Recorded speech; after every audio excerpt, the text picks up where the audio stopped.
Tentu yang pertama kita bersyukur kepada Allah atas semua nikmat yang Allah titipkan kepada kita.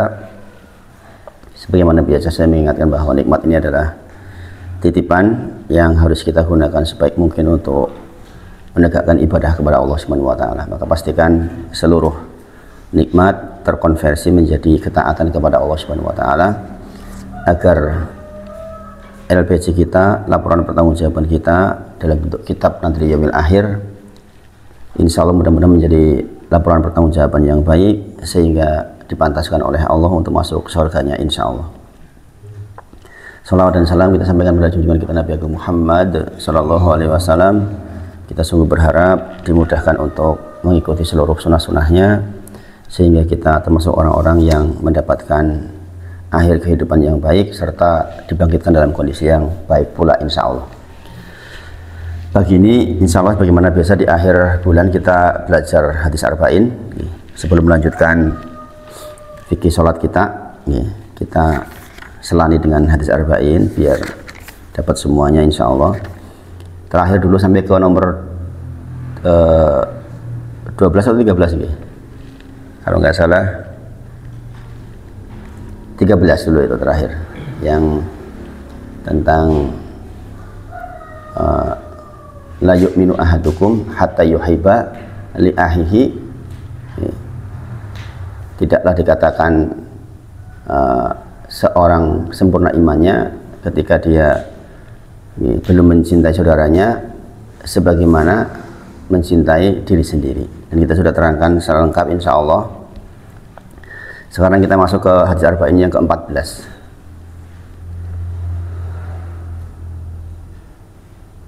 Al-hadisu ar-rabi'u asyara. Hadis nomor 14. Rasulullah bersabda dari riwayat Ibnu Mas'ud radhiyallahu anhu. An Ibnu Mas'ud radhiyallahu anhu qala Rasulullah sallallahu alaihi wasallam. Ini Masya Allah hadisnya pendek tapi manfaatnya insya Allah yang bisa diambil besar sekali.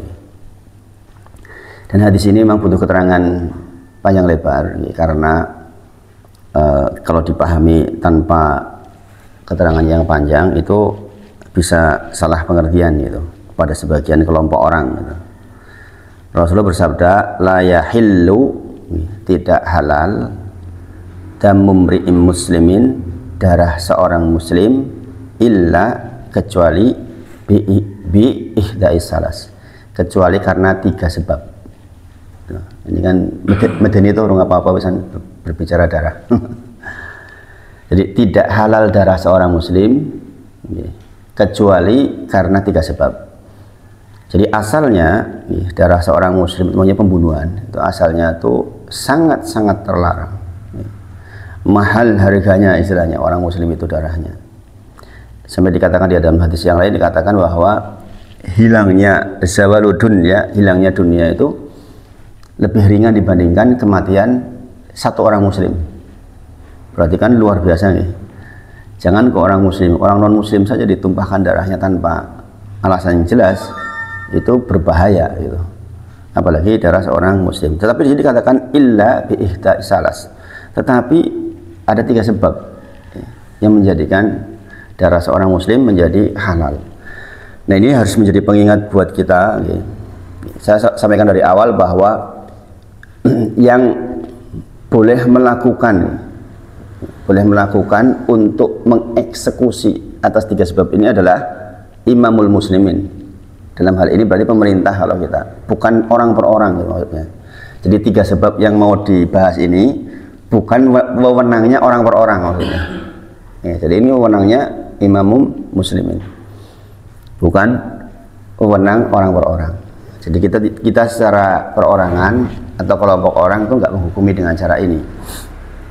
Saya lagi illa bi ihda salas, kecuali disebabkan karena 3 perkara. Yang pertama adalah as-sayyibuz zani.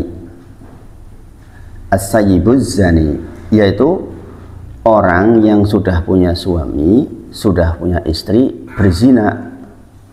Itu hukumnya dalam Islam itu dibunuh itu. Medeni itu nih. Jadi makanya perzinahan itu subhanallah di antara jalan yang paling buruk terkait dengan dosa-dosa kita di dunia, dan termasuk dosa yang dipercepat balasannya sebelum di akhirat. Na'udzubillah min dzalik. Jadi yang pertama as-sayyibuz zani. Jadi orang yang sudah punya suami, sudah punya istri kok berzina, maka hukumnya dalam Islam adalah dibunuh. Nah, bahkan khusus untuk yang as-sayyibuz zani ini, khusus untuk perzinahan ini, bahkan caranya bukan kisos yang lazim, bukan dipenggal gitu, bukan, tapi dirajam, dan dirajam itu kan medeni banget toh. Bahasa dengan mendengar bahasa dirajam, Assalamualaikum warahmatullahi wabarakatuh, itu kan medeni banget. Saya ulang karena ada yang baru datang. Kita di hadis arba'in nomor 14. Akhir bulan kita belajar hadis arba'in, sekarang di hadis arba'in nomor 14. Jadi nomor 14. Dulu terakhir nomor 13 tentang tidak dikatakan sempurna iman seseorang. Kita sudah pelajari lengkap insya Allah. Sekarang al-hadisu Rabi'u Asaro, hadis nomor 14. Sekali lagi saya ulang, dari Ibnu Mas'ud radhiyallahu anhu, Nabi Muhammad SAW bersabda, la yahillu, tidak halal, damu mri'in muslimin, darah seorang muslim, illa bi ihdas salas, kecuali karena 3 sebab. Sebab yang pertama tadi apa? Adalah orang yang sudah punya suami, sudah punya istri, kok berzina, itu maka hukumnya dalam Islam dibunuh. Dan cara mengeksekusinya juga tidak dengan dikisos kepenaan, tapi dirajam. Kenapa para ulama menyebut dalam keterangan hadis? Karena mohon maaf orang berhubungan suami istri itu yang merasakan kenikmatannya itu dari ujung rambut sampai ujung kaki. Maka ketika dihukum supaya setimpal, ingat hukuman Allah itu selalu setimpal, maka dirajam. Bayangkan, jenengan membayangkan coba, dirajam itu orang ditanam separuh badan, kemudian dilempari batu sampai mati, dan bukan dengan batu besar, nggak boleh pakai batu besar, sekali mati itu nggak boleh. Jadi batu-batu kecil dilemparin tuk sampai mati. Bayangin, ngeri nggak? Karena supaya dia merasakan sakitnya sebagaimana dia merasakan nikmatnya. Beda dengan orang membunuh, misalnya dia dipenggal, tapi di kasus orang berzina itu dirajam. Nggak kebayang sakitnya kayak mana kan? Orang dilempari batu, nggak boleh batunya langsung brek, itu nggak boleh. Harus batu-batu yang seukuran sedang yang membuat dia sakit sampai mati. Bayangin. Makanya dikatakan illa bi ihdas salas, kecuali karena 3 sebab. Yang pertama adalah as-sayyibuz zani, adalah orang yang sudah punya suami, sudah punya istri, kemudian dia berzina. Hukumannya berbeda dengan orang yang masih bujangan, tidak sampai mati. Tapi kalau untuk yang sudah menikah maka sampai mati. Nah, makanya Imam Syafi'i itu rahimahullah ta'ala kalau udah berbicara persoalan zina itu sampai pingsan. Apalagi beliau mengatakan dalam satu riwayat bahwa perzinaan itu seperti hutang. Orang yang berzina maka dia berpotensi akan diperlihatkan kepadanya entah istrinya dizinai, entah anak perempuannya dizinai, entah saudara perempuannya dizinai. Kebayang nggak coba itu sakitnya kayak mana? Maka ketika datang pada Rasulullah, ya Rasulullah, sesungguhnya saya orang muda yang ingin berzina, izinkan kepada saya. Apa jawaban Rasulullah? Apakah engkau mau menzinai ibumu? Tidak. Apakah engkau mau menzinai saudara perempuanmu? Tidak. Kemudian apakah engkau mau menzinai bibimu? Tidak.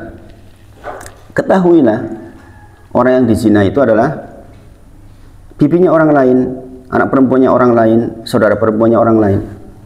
Jadi makanya mengembalikan persoalan fitrah itu tentang persoalan perzinahan ini memang dikembalikan ke kita sendiri. Apa ya, kita juga mau saudara perempuan kita dizinai, istri kita dizinai. Dan dari hadis ini kita tahu bahwa syariat Islam itu mengakomodasi fitrah manusia. Ini jangan perlu perhatikan betul ini. Jadi dari hadis ini kita tahu bahwa syariat Islam itu selalu mengakomodasi fitrahnya manusia. Fitrahnya manusia, coba. Naudzubillah. Kalau istri panjenengan dizinai, pengen buat panjenengan mati nih yang kesina itu, yang dizinai itu. Pengen buat fitrahnya kita. Mohon maaf, panjenengan punya istri dizinai orang, pengennya jenengan pengen mati nih wongnya orang coba. Pengen kan? Pastilah kita kalau laki-laki bener pasti ingin dibunuh dia, iya enggak? Dan syariat itu mengakomodasi itu. Islam itu selalu mengakomodasi sebenarnya di dalam hal masalah fitrah. Persoalan ada permaafan lain itu cerita lain. Tapi secara syariat maka diakomodasi.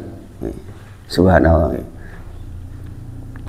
Bahkan sekali lagi untuk persoalan zina ini hukumannya kisosnya itu bukan kisos dengan dipenggal, tapi dirajam. Dan kita melihat deretan kisah di zaman Rasulullah SAW. Maiz misalnya, Maiz itu dihukum karena datang ke Rasulullah, ya Rasulullah sesungguhnya saya berzina. Tetapi jangan perlu perhatian benar untuk menegakkan hukum ini itu betul-betul diperhatikan secara hati-hati. Bayangkan seseorang dituduh berzina, kalau tidak mendatangkan 4 orang mata yang melihat sedang berzina, maka nggak laku. 2 persaksian itu nggak laku. Artinya nggak bermudah-mudahan kita menegakkan had. Sekali lagi makanya tugasnya pemimpin kaum muslimin dalam hal ini ya pemerintahan yang disepakati, kehakiman berarti kan. Jadi sesungguhnya kalau kita melihat secara kejaman Rasulullah SAW untuk menegakkan had ini itu karena ini persoalan nyawa kan, dirajam sampai mati kan, itu benar-benar hati-hati betul. Nah kisahnya Maiz contohnya itu, dia datang ke Rasulullah SAW, saya berzina, ditanyain apakah kamu memegang dia gitu. Maksudnya Rasulullah lagi kok kon ngelak maksudnya, seorang langsung lu mau baik gitu maksudnya. Kalau dengan lihat kisahnya itu, iya ya Rasulullah saya menyentuhnya ya Rasulullah, apakah engkau dan lain sebagainya sampai akhirnya apakah seperti timba masuk ke sumurnya, iya ya Rasulullah saya berzina ya Rasulullah. Baru kemudian ditegakkan had. Jadi prosesnya itu panjang banget, termasuk yang perempuan datang ke Rasulullah kemudian mengatakan saya berzina ya Rasulullah, maka didatangkan walinya, ya kan, disuruh hamilnya diselesaikan dulu, disuruh menyusui dulu, janjane kalau saya membaca sejarahnya nek esuk iki bar nyusui wis rasa tekonya Rasulullah meneh gitu maksudnya. Paham gimana iki? Jadi sebenarnya ada permaafan. Ketika Maiz ini dirajam, dia tuh bisa bedol, iso melayu gitu, ketika dilempari iso melayu. Maiz itu walaupun sudah ditanam separuh itu iso melayu. Kemudian salah seorang sahabat itu ngambil tulang yang tajam dilemparin, mati Maiz.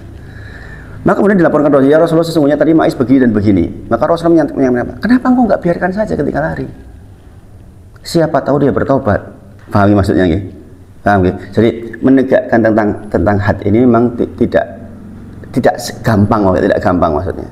Kecuali orangnya ngaku. Ini kan sebenarnya kan menegakkan kayak gini kan sebenarnya hanya terjadi jika orangnya ngaku. Gimana coba jenengan menyaksikan 4 orang bersamaan bisa nggak? Apa ya wong papat nonton wong zina bareng-bareng? Kan yo angel. Maka sekali lagi memang betul la yahillu, tidak halal damu muslimin, darah seorang muslim illa ihda isalas, kecuali dari 3 perkara. Yang pertama adalah as-sajibu zanni, yaitu orang yang berzina sementara dia sudah punya suami istri. Itu penegakannya itu sekali lagi tugas pemerintah. Makanya saya dari awal menyampaikan ini bukan wilayah privat, bukan wilayah orang per orang. Dengan lihat orang zina berarti terus dipateni, bukan. Ya. Tetapi secara hukum syariat yang bersangkutan sebenarnya sudah seperti mayat hidup toh itu. Iya enggak? Orang sudah berzina itu sudah seperti mayat hidup. Hak hidupnya sebenarnya sudah nggak ada sebenarnya, kudunya dirajam sampai mati kok. Ini bang. Jadi hati-hati banget. Yang namanya zina itu hati-hati banget. Dan sekali lagi saya ulang bahwa syariat ini mengakomodasi fitrah manusia. Saya itu dikelui orang yang mengalami itu dan tidak sedikit. Yang saya ceritakan istrinya, dia tahu bahkan dengan siapa. Itu kalau cerita ke saya sampai gedor-gedor gini. Kayak gitu sampai gitu. Makanya di dalam Islam itu orang berzina itu dirajam sampai mati. Sekali lagi prosesnya pun bukan dipenggal kepenaan. Karena ketika berzina dia merasakan nikmatnya dari ujung rambut sampai ujung kaki, maka balasannya pun harus sakitnya dari ujung rambut sampai ujung kaki. Bisa jadikan seharian tuh dilemparin, nggak mati-matinya nggak. Bisa 24 jam lebih itu lempar. Karena nggak boleh pakai batu besar kepenaan, dimbrek sebisa mati. Enggak begitu itu. Subhanallah. Jadi maka hati-hati betul kita terhadap dosa perzinahan, karena memang berat sekali resikonya. Kemudian yang kedua, tadi dikatakan illa bi ihda salas, kecuali karena 3 sebab. Yang kedua adalah wa nafsu binafsi. Nyawa itu dengan nyawa. Nyawa itu dengan nyawa. Dalam Islam itu seperti itu.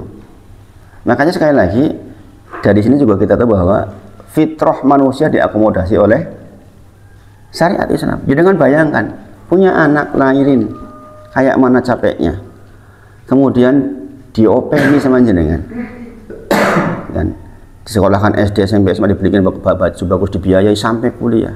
Tahu-tahu lewat jalan dikelitih sama orang, mati. Coba secara fitrah, jenengan pengen ramatin isi mati ini, iya kan? Secara asal kita mau paten nih ngapain, gitu kan? Maka di dalam Islam itu diakomodasi, meskipun sekarang itu bukan kemudian kita pelakunya ya. Kalau di Arab Saudi ini kan ditegakkan seperti ini. Orang membunuh ya membunuh, kecuali walinya memaafkan. Ya. Ada 3 hak yang dilanggar di dalam pembunuhan. Ya. Ada 3 hak yang dilanggar di dalam proses pembunuhan. Kalau jangan baca ayatnya gini, saya sering baca ayat ini bahwa Islam itu memang adil betul gini. Ya ayyuhalladzina amanu, orang-orang beriman, ya. Kita itu disuruh menegakkan kisos. Al-hurru bil hurri wal abdu bil abdi wal unsa bil unsa faman ufiya lahu min akhihi syai'un fattiba'un bil ma'ruf, dan seterusnya. Bahkan di situ dikatakan bahwa di dalam kisos itu ada hayat, ada kehidupan. Walakum fil qisasi hayatun ya ulil albabi la'allakum tattaqun. Bahwa di dalam kisos itu ada kehidupan. Di dalam kisos ada kehidupan, bayangin. Ini kan bayang gak sih? Di dalam proses kisos itu ada kehidupan. Maksudnya bagaimana? Kalau orang membunuh orang dibiarkan, bayangin, maka dia akan dicontoh oleh orang lain. Oh, ora dipateni, ora dibalas dipateni kok. Gampang saja dia menghilangkan nyawa orang lain. Dan sekarang dengan lihat berita, saya tuh sampai takut loh sejujurnya. Lihat belakangan berita 1 bulan terakhir, orang mati pendak dino dengan melihat di TV. Murah banget orang mati ke, subhanallah. Cacili sama ibunya dikerem nanti mati. Orang tua 61 tahun diparang, kelihatan diparang segini, sama anaknya 39 tahun perempuan. Orang nggak bisa masuk karena apa? Pagarnya tinggi, berarti wong sugih nih tuh. Saya lihat rumahnya juga bagus kan. Jangan lihat nggak tuh di TV? Apa namanya? Rumahnya tuh tinggi banget intinya. Pagarnya itu loh tinggi banget. Orang di luar cuma ngumpul lihat orang tua, ibu-ibu dicacak-cacak kayak gitu. Subhanallah. Subhanallah, murah sekali. 7 orang meninggal di sungai. Subhanallah. Bakul gorengan diperkosa, dibunuh. Setiap hari, hampir setiap jam bisa dikatakan sekarang itu yang punya kematian itu. Coba bayangkan kalau itu anak panjenengan, apa yang ingin jenengan lakukan? Pengen mateni genti itu secara asal, secara fitrah. Kalau persoalan kita maafkan persoalan lain, tapi secara fitrah kita kan nggak mau, pokoknya nyawa dibalas nyawa. Nanti dikatakan wa nafsu binafsi. Dalam Islam itu nyawa dibalas nyawa. Supaya apa? Karena supaya ada hayat. Justru dengan itu ada kehidupan, sehingga orang itu nggak sembarangan masuknya itu. Dia sadar sepenuhnya kalau dia bunuh orang ya dibunuh, bukan cuma dituntut hukuman mati, kemudian dihukum 20 tahun, remisinya 10 tahun. Bukan. Tapi betul-betul dikisos. Kisos berhenti hanya ketika hak yang kedua, yaitu hak wali. Walinya mengatakan dimaafkan, bayar diat. Berapa diatnya? 100 ekor unta. Bayangin. Nah 100 ekor unta itu kalau 1 unta harganya 100 juta, berapa itu? Itu mahal. Harga darah seorang muslim itu mahal sekali. Jadi hak yang pertama itu hak Allah yang dirampas dari pembunuhan itu. Karena apa? Allah udah kasih kehidupan, kemudian dicabut oleh seseorang. Ya tentu saja itu bagaimanapun atas izin Allah, iya ada hikmahnya. Tapi secara eksekusi berarti kan ada orang yang melakukan pembunuhan tanpa hak. Subhanallah. Maka hak pertama yang dengar adalah haknya Allah Subhanahu wa taala. Kemudian yang kedua, haknya wali. Ya dengan punya anak. Dirawat, diopeni, tahu-tahu dibunuh orang. Hak jenengan yang dilanggar itu. Subhanallah. Saya masih ingat betul ketika mama kehilangan adik saya itu, nangisnya itu nggak cukup 6 bulan itu, karena sayang banget gitu. Salah satu anak yang paling disayang gitu, deket banget gitu. Orang lain sibuk ngobrol, dia nyapu. Itu adik saya itu. Memang anaknya udah baik dari kecil itu. Orang lain pada sibuk apa, dia isah-isah yang namanya alam Sri Subekti itu jenengnya itu dewe itu. Saya pernah ceritakan ke jenengan ini. Keluarga saya semuanya pakai ningsi. Nur Suranti ningsi, Wuryanti ningsi, Kris Wahyu ningsi, Endal Lestari ini ijik-ijik jenenge kok alam Sri Subekti dewe itu dewe itu. Subhanallah, ini nubuah itu maksudnya. Tanda-tandanya agak-agak beda. Kalau pas kumpul-kumpul itu dia nggak pernah kumpul-kumpul tuh ngobrol, dia nyapu lah, isah-isah lah, bersih-bersih lemari lah, kayak gitu tuh. Ternyata bekal pulang gitu, kebaikan itu bekal pulang, disiapkan oleh Allah untuk siap surganya insya Allah. Itu saja yang bukan dibunuh ya, hanya kecelakaan. Ya itu kan secara tidak langsung dirampas nyawanya kan, oleh truknya melayu nih, nggak ketangkep sampai sekarang. Itu subhanallah, setiap kali temannya datang ke rumah itu mesti pingsan sama saya itu. Jadi kan itu kan lagi daftar CPNS itu. Jadi teman-temannya sudah jadi guru sekarang, sudah jadi PNS. Kalau pas datang gitu, dari waktu itu pas ada pengangkatan guru honorer itu bareng-bareng itu. Jadi diangkat semua tuh satu angkatan. Jadi kalau temannya pas datang ke rumah tuh, mama itu langsung pingsan. Itu bukan pembunuhan, bayangkan kalau dengan anaknya naudzubillah dibunuh. Makanya sekali lagi hadis ini itu hadis yang luar biasa. An-nafsu bin nafsi. Nyawa itu dibalas dengan nyawa. Kalau di Arab Saudi saya lihat, ya, di YouTube kan ada yang proses pemenggalan itu kan ada. Saya berusaha melihat karena supaya tahu. Ini biasanya hari Jumat di tengah keramaian, ditegakkan hati itu, dipenggal. Itu masuk penak beda dengan zina. Kalau zina kan dirajam. Kalau dipenggal kan wis rampung. Itu katanya salah satu yang paling sedikit penderitaannya dibandingkan ditembak itu 15 menitan. Saya melihat siapa namanya yang bom Bali itu, Imam Samudra itu ketika ditembak itu 15 menit tuh proses meninggalnya. Itu paling lama itu. Yang lain yang dieksekusi rata-rata 9-11 menit. Jadi proses sakitnya tuh sakaratul maut itu 15 menit. Beda dengan kisos itu langsung. Jadi begitu terpenggal set itu sudah selesai. Tapi sekali lagi khusus untuk zina enggak, disengajakan penderitaannya sampai ubun-ubun. Sekali lagi karena apa? Karena orang berhubungan, terutama ya orang berzina, katanya naudzubillah, itu merasakan kenikmatan luar biasa sesaat. Karena diliputi oleh setan juga. Naudzubillah. Makanya diantara keunggulan orang beriman adalah sebagaimana saya sampaikan penjenengan, akan diberikan kenikmatan pada istrinya, bukan pada orang lain. Makanya dibalasnya pun sekali lagi dengan tajam, mengerikan. Kemudian hak yang ketiga adalah hak orang yang terbunuh. Nanti sampai dikatakan nanti di sana tuh ada kepala datang kepada orang yang motong kepala dengan tidak pakai hak. Kenapa?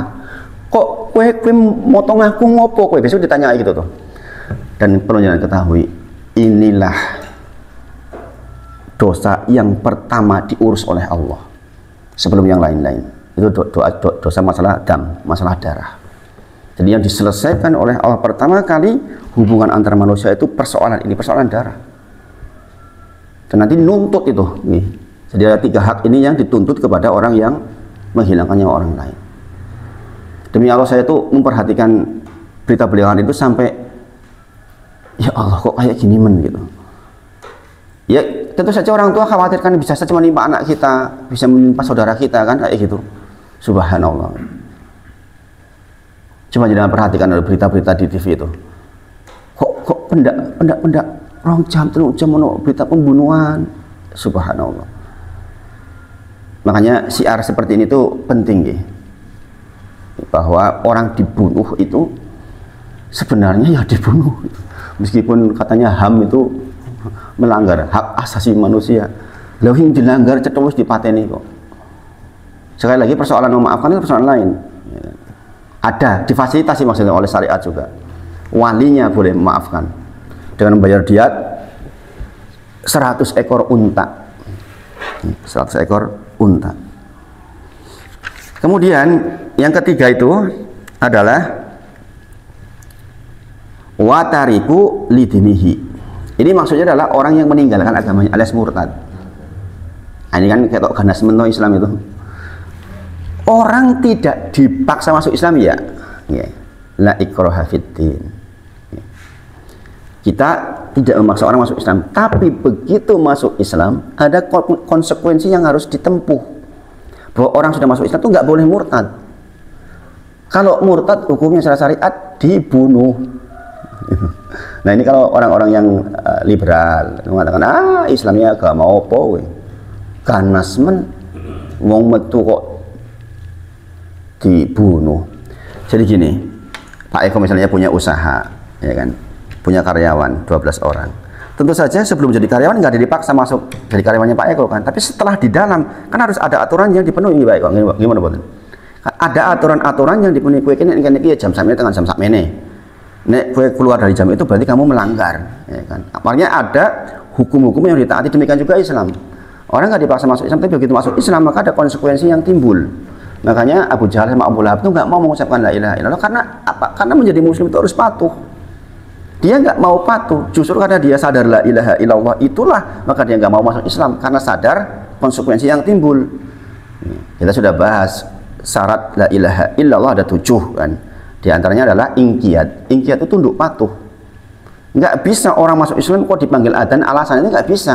Karena Pak, syarat la ilaha illallah, syarat pernyataan kalimat tauhid adalah salah satunya ingkiyat, tunduk. Yo orang alasan orang tunduk, memang kudu tunduk. Itu menjadi syaratnya. Maka Abu Jahal Abu Lahab nggak mau saya. Karena Pak, nanti setelah ini berarti saya harus tunduk kepada Rasulullah, kepada Tuhannya Rasulullah. Kan begitu itu kalau jangan lihat sejarahnya. Maka saya nggak mau mengucapkan la ilaha illallah. Dan di dalam Islam memang kepatuhan, ketundukan itulah yang dinilai akhirnya membuahkan ketakwaan kan, membuahkan ketakwaan. Jadi orang sudah masuk Islam, konsekuensinya ya taat dan patuh, kemudian dia tidak murtad. Ya.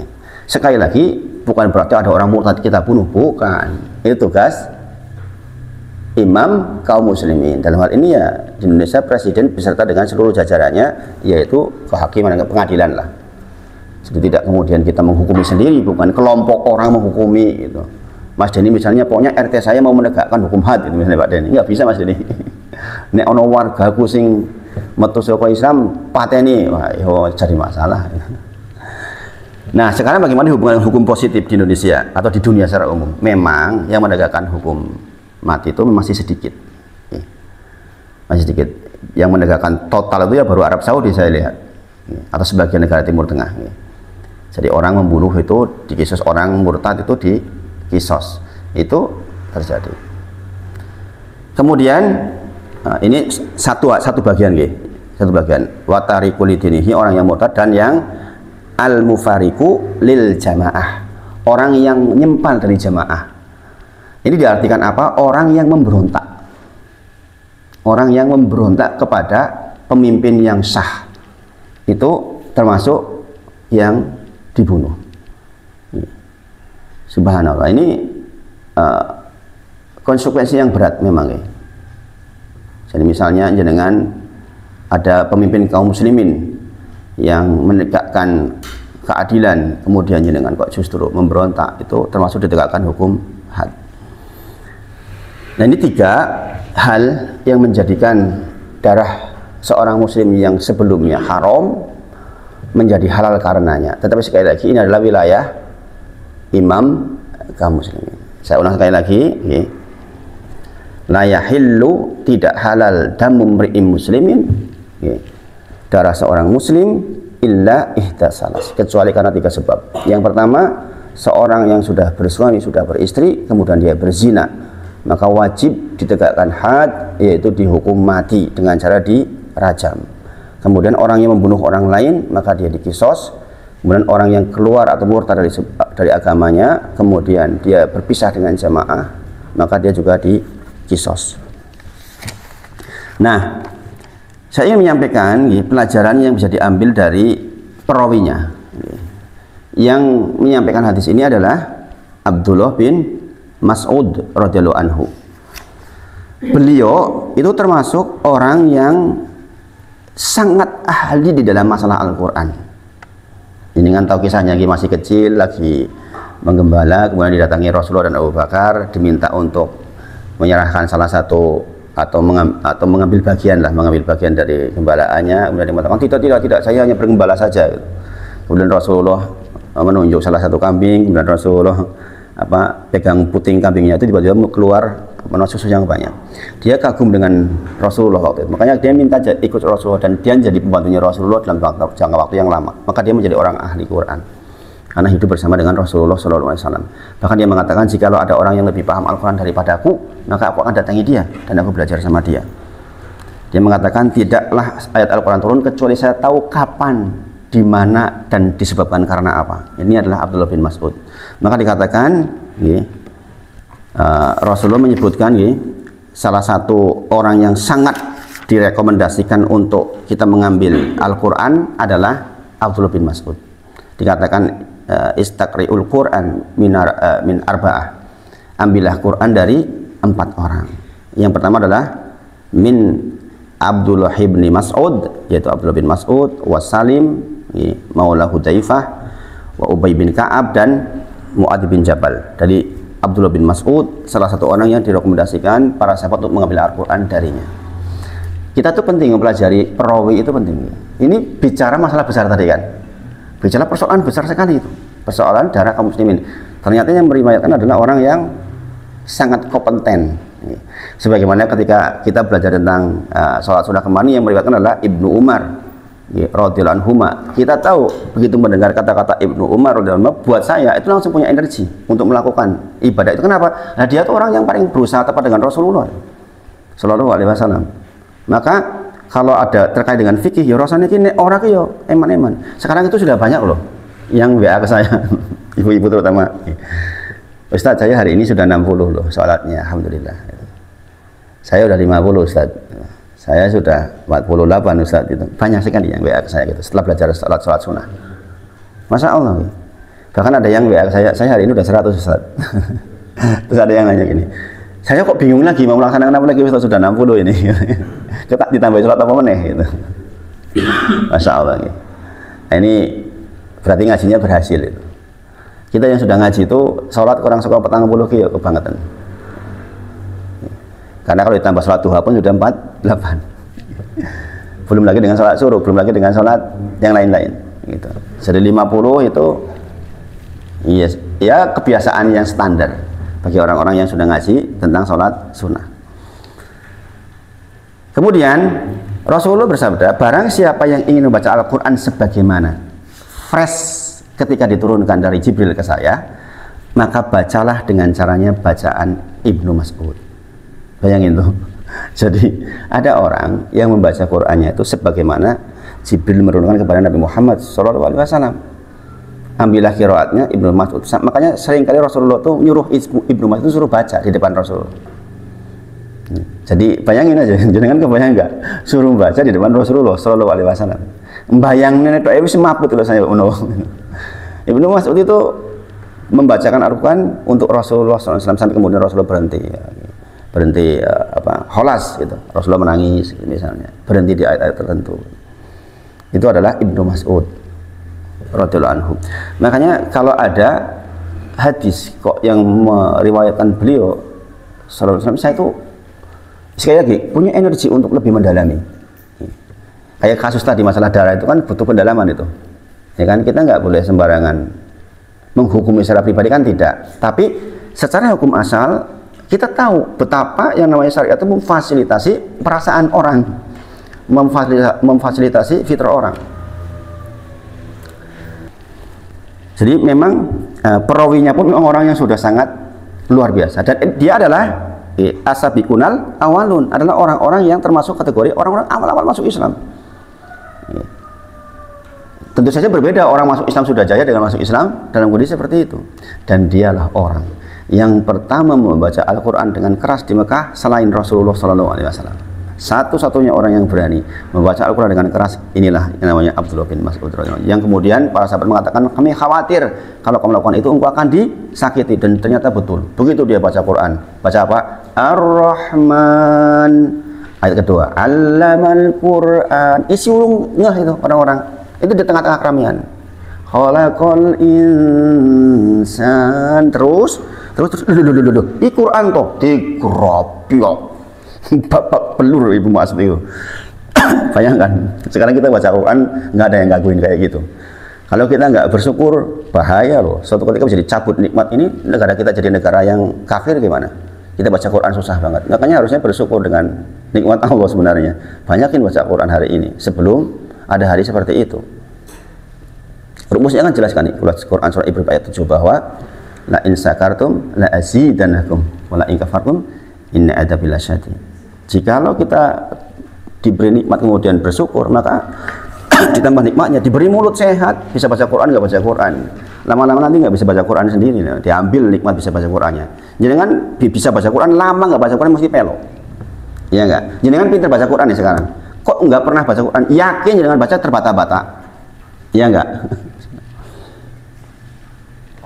Saya sering menyaksikan orang yang pintar baca Quran dulunya, tapi dia bergaul ke Bali bekerja, sudah biasa melihat sumur, orang karu-karuan, suruh baca lagi berantakan. Nah ini yang dikatakan bahwa jika kita bersyukur atas nikmat, yaitu menggunakan betul kemampuan kita, ya nanti ditambah oleh Allah. Kalau enggak diambil, bahaya banget.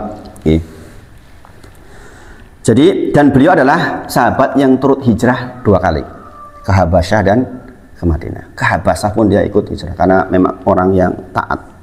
Sedemikian Ibnu Mas'ud menerangkan Al-Quran. Ada banyak ayat yang lain lagi yang menakjubkan tentang Ibnu Mas'ud. Mudah-mudahan kita bisa mengambil pelajaran, dan semoga Allah bimbing kita untuk terhindar dari 3 dosa yang disebut tadi. Demikian disampaikan pagi ini, mudah-mudahan bermanfaat. Mohon maaf jika ada hal-hal yang kurang pas di hati. Wa akhiru da'wana alhamdulillahirabbil alamin. Kita tutup dengan kafaratul majelis. Subhanakallahumma wa bihamdika asyhadu an la ilaha illa anta astaghfiruka wa atubu ilaik. Assalamualaikum warahmatullahi wabarakatuh.